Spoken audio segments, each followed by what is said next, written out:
Magandang araw sa lahat, welcome po ulit dito sa atin channel ang Biyahe y Komida. Maraming salamat sa lahat ng nag-subscribe indeed.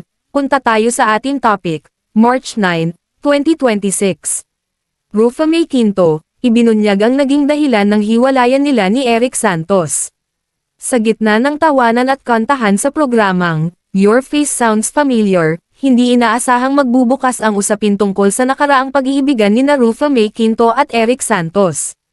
Matapos ang halos 2 dekada ng pananahimik, sa wakas ay naibahagi na rin ang tunay na dahilan kung bakit nauwi sa hiwalayan ang relasyong nagsimula noong 2006. Nagsimula ang lahat ng biruin ni Rufa May ang dating kasintahan na judge sa nasabing show. Bakit ba tayo naghiwalay? Charot! Natatawang tanong ng komedyante. Ngunit bago pa makasagot si Eric, agad niyang itinanong kung naging seloso ba ang singer noon. Dito na naungkat ang kwento tungkol sa entertainment columnist na si June Lalin. Ayon kay Rufa May, nagtanong si Lalin kung kamusta na sila ni Eric, at dahil sa pagbibiro, sinabi niyang, "Di na, kami na ni Mark Bautista." Totoo yan, tapos sinulat. Tapos nagselos. Agad namang nilinaw ni Rufa May na wala silang relasyon ni Mark. Joke lang. Bakit ko naman daya-dayawahin si Mark? Ani Rufa May nang tanungin siya ni Vong Navarro. Gayunpaman, ang nasabing joke ay hindi naging maganda ang dating kay Eric. Ayon kay June Lalin, labis na nasaktan ang singer nang mabalitaan ang tungkol sa nasabing pahayag at ninais pa umanong umalis sa sitwasyon noon. Sa kanyang kolum sa Abante, binigyang diin ni Lalin na hindi siya ang dapat sisihin sa hiwalayan dahil galing mismo sa bibig ni Rufa May ang impormasyon. Ayan, she started a joke na sa kanya rin nagbumirang at naging dahilan tuloy ng hiwalayan nila ni Eric, no? So walang ibang dapat sisihin si Rufa May sa hiwalayan nila ni Eric kundi ang sarili niya, ha?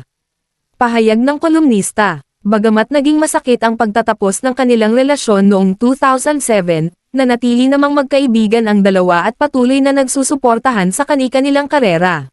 Nako. Bakit ba tayo naghiwalay?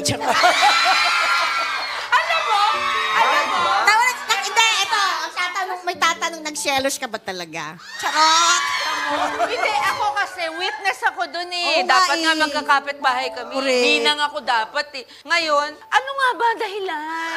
Hindi, kasi nag-joke lang ako. Ano ba joke mo? Sabihin, joke lang ako. Nalimutan ko na. Tagal Eh, na. sabi Kaya ko, nga, paalala mo nga sa eh, kanya. si June Lalin, nag-text. Punta sana si Sulalit. Hindi, nag-text kasi siya. Sabi niya sa akin, or na-meet ko yata, tapos sabi niya, "Oy, kamusta kayo ni Eric, kayo pa ba?" Sabi ko, "Hindi na kami na ni Mark Bautista." Totoo yan. Tapos sinulat. Tapos nagselos. Joke yun. Joke lang. Bakit ko naman gagawin si Mark? Paano? Tapos, sabi na siya, hurt na siya. Kumbaga, ayaw na niya. So, joke lang pala yun eh. Kasi, Joke lang ewan pala ko eh. kung ba't ayaw. Pagod na siya. Yung ba yung dahilan eh? Ba't ka ba, ayun, ito na lang ang tanong. Bakit di mo ko hinabol? Panoorin ang buong video sa Your Face Sounds Familiar YouTube channel at mag-subscribe, i-click ang mga link sa description box. At yan ang ating latest showbiz chika update for today. Huwag kalimutan mag-subscribe, i-click ang notification bell for more showbiz chika updates at suportahan po ang ating Facebook page. Maraming salamat sa lahat ng nag-subscribe indeed. Magandang buhay sa lahat. Adios.